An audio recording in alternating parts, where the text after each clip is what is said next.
जिस तरीके से मुख्यमंत्री नीतीश कुमार जी के बयान से पूरा प्रदेश शर्मसार हुआ है और राष्ट्रीय ही नहीं अंतरराष्ट्रीय स्तर पर जिस तरीके से बिहार और बिहारियों को अपमानित होना पड़ा। हम सब बिहारी हैं और हम सब के परिचित कहीं ना कहीं दूसरे राज्यों दूसरे देशों में रहते हैं। उन लोगों ने जिस तरीके से फोन कर मुख्यमंत्री के द्वारा दिए गए विधानसभा और विधान परिषद उनके बयान से बिहारियों की छवि को जो नुकसान पहुंचा है, जिस तरीके से हम लोगों का मजाक देश के दुनिया के सामने बना। आज तक तो हम लोग को शर्मसार होना पड़ता था कि भैया लोग चढ़ाते थे हम लोग को बोल करके, अरे देखो तुम उसी राज्य से ना हो जहां पर कोई हवा में गिर जाता है, जहां बांध चूहे कुतर जाते हैं, जहां के मुख्यमंत्री लैंडलॉक राज्य होने की वजह से बिहार में उद्योग लगाने से मना कर देते और देश भर में बिहारियों को मजदूर बनाकर लेबर प्रोड्यूसिंग स्टेट के तौर पर बिहार का नाम कर दिया गया। इन तमाम बातों को लेकर हम लोग शर्मसार होते हैं, मामलों का मजाक उड़ाया जाता है। मेरे खुद के कई परिचित न्यूज चैनल पे जो मुख्यमंत्री अपनी ऐड देते हैं गली गली बनाने की, उसको लेकर मेरे खुद के कई परिचित आकर हम लोग का मजाक उड़ाते हैं। जब चैनल्स पे ऐड चलती है और दिखाया जाता है कि भैया शहर से आया हुआ लड़का खुश हो जाता है, क्यों? क्योंकि हमारे गांव में नली बन गई। तो लोग हमसे पूछते हैं कि भैया आज भी तुम्हारे राज्य में एक नली का और एक गली का बनना इतनी बड़ी उपलब्धि है कि उसके लिए तुम लोग ऐड निकाल रहे हो। कौन बात करेगा आईटी जॉब की, आईटी सेक्टर की? कौन बात करेगा हायर एजुकेशन की, एजुकेशनल इंफ्रास्ट्रक्चर की या बेसिक इंफ्रास्ट्रक्चर डेवलपमेंट? पर आज तो उन सारी बातों को पार करते जिस तरीके से हम बिहारियों का मजाक मुख्यमंत्री नीतीश कुमार जी की निंदनीय, अशोभनीय, अश्लील बयान की वजह से जिस तरीके से आज हम लोग का मजाक उड़ाया जाए, इसकी कल्पना कम से कम किसी बिहारी ने नहीं की। हम लोगों ने जिंदगी में कभी नहीं सोचा था कि हमारे प्रदेश का और हमारे प्रदेश का मुख्यमंत्री भाई, जो प्रदेश अपने संस्कारों के लिए जाना जाता है, हम उस प्रदेश से आते हैं जहां पर हम अपने पिता के सामने नजरें मिलाकर बात नहीं करते।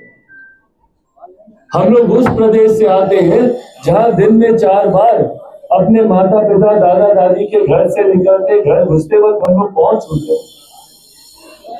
हम लोग उस प्रदेश से आते हैं जहां घर के बड़े जब तक खाते नहीं हम लोग बैठते नहीं।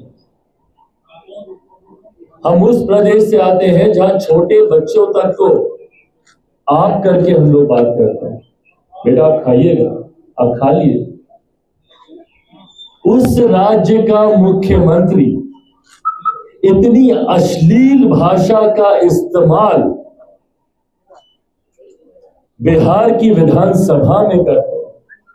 और एक बार के लिए भैया हम मान लेते हैं, क्योंकि आज मुख्यमंत्री अपनी ही निंदा कर रहे हैं अपने बयान को लेकर, खुद बोल रहे हैं कि हमको शर्म आ रहा है, माफी मांग रहे हैं, पर नहीं, ये कोई हल्के में दिया गया या जुबान फिसलने वाला ये बयान नहीं। अगर ये बयान होता तो पुनः इसको विधान परिषद में दोहराया नहीं जाता। ये सोचा समझा बयान, और वो इस बयान को मानते थे कि वो सही बोल रहे हैं। भाई वो समय था ना उनके पास अपनी गलती को समझने का, विधानसभा से विधान परिषद में जाते वक्त। और विधान परिषद में तो और बुरे तरीके से बोला गया ये बयान। विधानसभा में तो फिर भी उन्होंने कुछ कवर अप करके अपने बयान को कहा। विधान परिषद में तो जिस एक्सप्लिसिट वे में उन्होंने इस बयान को दिया है, आप सुन नहीं सकते ये बयान। कल सोचिए हमारी परिस्थिति घर पर। भाई हम राजनीतिक परिवार से आते हैं, हर कोई, हमारी माँ बहनें, हर कोई जानता है कि राजनीति में क्या चल रहा है। हम लोग एक कमरे में बैठकर इस बयान पे हम लोग चर्चा नहीं कर पाए, हम लोग बोल नहीं पाए एक दूसरे को कि भाई ये क्या बयान दिया। एक प्रदेश का मुख्यमंत्री ऐसी भाषा का इस्तेमाल करता है कि आप घर परिवार के लोगों के साथ आप उसको बोल नहीं पाए। आज हम इतने असहज है, हमारे आसपास महिलाएं मौजूद है और हम एक कैसे बयान पर हम लोग चर्चा कर रहे हैं। इतने न्यूनतम स्तर पर बिहार की राजनीति को मुख्यमंत्री नीतीश कुमार जी ने लाकर खड़ा कर दिया और इससे बहुत बड़ी चिंता खड़ी होती है। देखिए, आज तक मैंने मेरे मुख्यमंत्री नीतीश कुमार जी के बारे में कभी कोई व्यक्तिगत टिप्पणी नहीं की, पर आज एक बिहारी होने के नाते और एक ऐसा व्यक्ति होने के नाते जो संभवतः मेरे पिता की उम्र के हैं, बुजुर्ग हैं, उनको लेकर मेरी चिंताएं हैं। आज पहली बार मुझे लगता है कि संभवतः उनको लेकर जो आम बोलचाल में जो चर्चाएं चल रही हैं, जिनको अभी तक मैं र्यूमर्स मानता था, अफवाहें मानता था, पर क्या वो बातें सही में सत्य हैं? क्या सही में उनकी स्वास्थ्य को लेकर, मानसिक शारीरिक मुझे नहीं पता, पर क्या चिंता होनी चाहिए? होनी चाहिए। इनके इस बयान से साफ जाहिर है कि संभवतः वो किसी एक ऐसी बीमारी से ग्रस्त है जिसका इलाज उनको कराना चाहिए। और ये चिंता मेरी जितनी मेरे मुख्यमंत्री को लेकर है व्यक्तिगत तौर पर, उतनी ही चिंता मेरे प्रदेश को भी लेकर है। भाई, हम अपने प्रदेश को एक ऐसे व्यक्ति के हाथ में नहीं छोड़ सकते हैं जिनका मानसिक स्वास्थ्य ठीक नहीं है। और ये मैं किसी नेगेटिव वे में नहीं कह रहा हूं, मेरे शब्दों को गलत वे में ना लिया, मैं किसी को चिढ़ाने के लिए, किसी को हीन भावना से।